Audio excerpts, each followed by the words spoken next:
aquí seguimos con el principal tema del día, sin duda la conmoción que ha generado esta denuncia que realizó Fabiola Yáñez, expareja del expresidente Alberto Fernández, con estas fotos que han conmocionado a más de uno por los morados que tiene ella en el ojo, los hematomas en su brazo y también por estos videos que se han conocido de Tamara Pettinato, la famosa presentadora que al parecer habría tenido un romance con el expresidente argentino.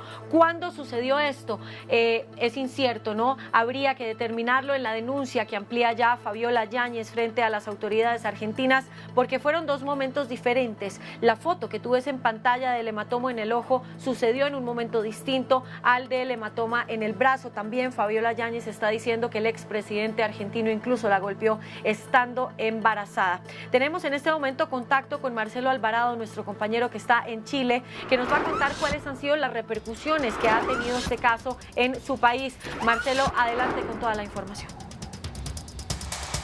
Por supuesto, Steffi, es una noticia que, como lo comentamos en el contacto anterior, cala hondo. Es un tema que se repite en nuestra América Latina y nadie está, ni sobre todo ninguna mujer está libre de sufrir violencia intrafamiliar, violencia dentro de su casa. Y con este ejemplo queda más que claro, la ex esposa de un ex mandatario que lo denuncia por violencia intrafamiliar. Es por eso que nosotros nos hemos trasladado a la comuna de Las Condes para conversar con la ex ministra de la Mujer y Equidad de Género y actual presidenta de la corporación Somos Mujeres Chile, Isabel Pla. Isabel, muchas gracias por estar con nosotros y conversar con toda América Latina sobre esta noticia que ha impactado claramente, que tiene que ver contra la violencia a las mujeres y, como decía yo, la violencia no tiene que ver con la cantidad de dinero que tienen y la posición, sino que sea a nivel de toda la sociedad, Isabel. Bueno, un gusto estar con ustedes, un saludo, Steffi, allá en el estudio. Yo lo primero es que quiero solidarizar con Fabiola Yáñez, que por su nivel de visibilidad como ex primera dama representa lamentablemente a miles de mujeres en Argentina, en Chile y probablemente millones de mujeres en toda nuestra región, en toda América Latina, que sufren violencia de género. Y destacar que desde su posición de tanta visibilidad, ¿cierto? Y habiendo sido pareja de la persona que ostentaba el máximo poder en Argentina, se necesita mucha valentía, mucho coraje para denunciar. Isabel, a través de los medios de comunicación se han conocido estas fotografías y Steffi lo decía recientemente, que no son de la misma época, que serían dos episodios distintos. El tema de la violencia hacia la mujer es un tema que no es focal, sino que se extiende durante el tiempo y también no solamente violencia física, también puede haber violencia psicológica en esto. Sí, bueno, dos puntos, dos claves que creo que son bien importantes porque lamentablemente de las tragedias, de los dramas, los países, las sociedades tenemos que sacar también lecciones. Lo primero es que la violencia contra las mujeres es transversal a todas las generaciones, a todas las posiciones políticas y a todas las posiciones de nivel socioeconómico. Muchas veces creemos que están concentradas, ¿cierto?, en los sectores más vulnerables, sin embargo, cruzan toda la sociedad. Eso lo primero. Y este caso lo refleja de esa manera. Lo segundo, aquí hay un punto de gravedad superior, porque se trata, ¿cierto?, de un presunto agresor que representa ni más ni menos que la institución de la República Argentina, es un presidente de la República, por tanto tiene que haber un dolor hoy día muy grande en Argentina, un dolor enorme el saber, ¿cierto?, que quien fue el presidente de la República y guió los destinos de Argentina durante 4 años era presuntamente un agresor ni más ni menos que con su mujer, incluso en momentos tan sensibles para una mujer como el embarazo o los primeros meses de nacimiento, después del nacimiento de su hijo. También creo, Steffi, tú que eres mujer, también creo que el video que se dio a conocer anoche, en donde está el presidente Fernández filmando a una amiga en la Casa Rosada, que es la máxima representación de la República, en una especie de confesión amorosa, también demuestra el desapego y el desprecio que tenía Fernández respecto al cargo que ostentaba y también el desprecio a su mujer, que no sé bien la fecha, pero probablemente en ese momento estaba cuidando a su hijo recién nacido, un desprecio profundo por lo que significa la familia y sobre todo por lo que significa la República. Steffi, Isabel te escucha.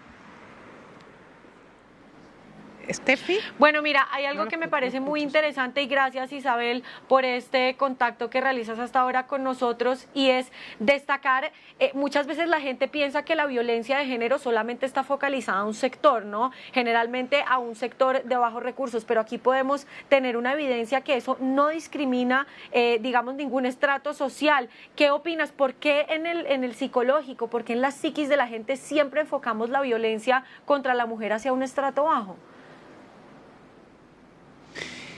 Hay varias razones. Creo que hay una razón bien importante y que ocurre en todos los países, en nuestros países particularmente, y es que muchas veces, ¿cierto?, el poder económico que tienen los agresores, que normalmente frenan la autonomía económica de sus mujeres, ¿cierto? Muchas veces, por ejemplo, Fabiola Yáñez era una profesional muy reconocida, una periodista en Argentina, podría haber tenido muchos trabajos, haber seguido teniendo su autonomía económica, pero se convierte en primera dama, claro, ¿cierto? Y ella suspende esa autonomía económica, entonces queda supeditada al poder económico de su pareja. Eso ocurre muchas veces en los sectores altos, en donde las mujeres tienen profesiones y llegan, ¿cierto?, con su autonomía económica, y el marido, la pareja les dice, oye, pero ahora vas a tener, que acabamos de tener nuestro primer hijo, no sigas trabajando. Desde ese momento esa mujer pierde su autonomía y pierde por tanto su libertad. Y ocurre que para las mujeres de esos sectores socioeconómicos, ellas perciben que tiene un costo muy alto muchas veces denunciar y que quedan en un desamparo, ¿cierto? Que respecto del nivel de vida que tenían es muy contrastante. Y también creo que los entornos sociales de mayor poder económico suelen ser tal vez más, tener una complicidad pasiva en el sentido de hacer la vista gorda, mirar para el lado y no solidarizarse. Y hay un tercer elemento muy importante que en Chile está bien presente. Cuando una mujer viene de otros sectores económicos, tiene una red de apoyo muy importante y normalmente esa violencia se frena. Recurre a su papá, a su mamá, a sus hermanos, a sus amigos. Ese entorno familiar la saca del lugar en donde está sufriendo violencia, la ayuda para que en una primera etapa pueda tener una vivienda propia, pueda tener un trabajo, y esa es una mujer que tiene más facilidades de salir del círculo de violencia. No todas, pero tiene más facilidades. En cambio, las mujeres que son de sectores más vulnerables o de clases medias, emergentes y vulnerables, muchas veces están en el desamparo total, no tienen las redes que tiene las mujeres de otros sectores, no tienen a lo mejor el nivel, la formación profesional para acceder a un buen trabajo, y son mujeres que están totalmente solas enfrentando la vida de su familia. Una mujer que va a denunciar violencia, va a ir a la policía a denunciar violencia, se hace la siguiente pregunta en la puerta del cuartel policial: ¿cómo voy a comprar el pan mañana? ¿Cómo voy a llevar a mis hijos al colegio? Esa es la pregunta que se hace una mujer cuando va a denunciar violencia. A veces somos muy duros para decir por qué soportó tantos años. Bueno, porque el costo, además del miedo, ¿cierto?, por de qué manera puede responder el agresor, las retiene. De hecho, en los países nuestros las mujeres se demoran entre 7 y 10 años en denunciar violencia. Y este caso... esta es una denuncia casual, porque aquí hay un caso de corrupción anterior y casualmente en la revisión, ¿cierto?, de la comunicación que tenía una de las personas involucradas, en este caso se conocen estas fotos, si no tal vez no las habríamos conocido.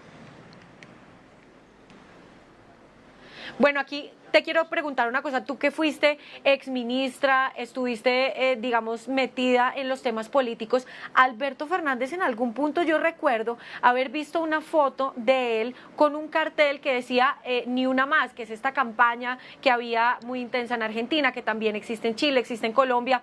¿Cómo ves desde el ámbito político que él políticamente se haya mostrado como una persona que va en contra de la violencia a la mujer y hoy, digamos, Fabiola Yáñez lo denuncie por esto? Yo lo veo como un acto de la mayor hipocresía. Hay una cruel paradoja. Quien se decía el primer feminista de Argentina, como se definió, quien abrió, ¿cierto?, fue el que abrió el Ministerio de la Igualdad, el que promulgó, ¿cierto?, algunas leyes que son muy simbólicas para cierto feminismo, era, cuando llegaba a la Quinta de Olivos, ni más ni menos que un agresor. Ese mismo agresor que él decía que no era posible, que nunca más. Entonces hay una hipocresía en lo personal de Alberto Fernández, pero también permíteme decirte, Steffi, y aquí creo que también tiene que haber una reflexión.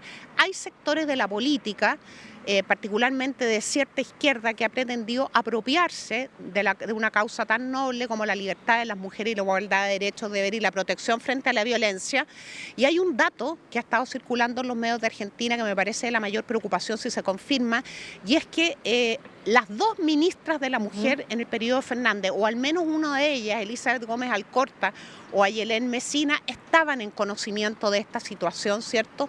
Y no hicieron lo que tenían que hacer. Y ahí también se incurre en otro delito, que es la falta a un deber funcionario de haber respondido, aún incluso cuando el agresor fuera el quien ostentaba el máximo poder en el gobierno en el que ellas ejercían como ministra. A mí me parece que sería de la mayor gravedad. Espero que no sea así, porque sería, cierto, la confirmación de la hipocresía de un sector de la política. Tampoco comparto, y en esto quiero ser muy enfática, yo milito en la derecha de mi país desde hace muchos años, pero no comparto esa visión de algunos sectores de la derecha que niegan la existencia de la violencia de género y que se van a la otra punta al decir que los ministerios de las mujeres son inútiles. En Chile, el Ministerio de la Mujer y de la Equidad de Género está reconocido por la inmensa mayoría de las chilenas como la institución que representa sus derechos. Y es un ministerio que a través de todos los gobiernos, de todos los colores políticos, lo que ha hecho es implementar medidas y políticas que responden a demandas de la inmensa mayoría de las mujeres en nuestro país.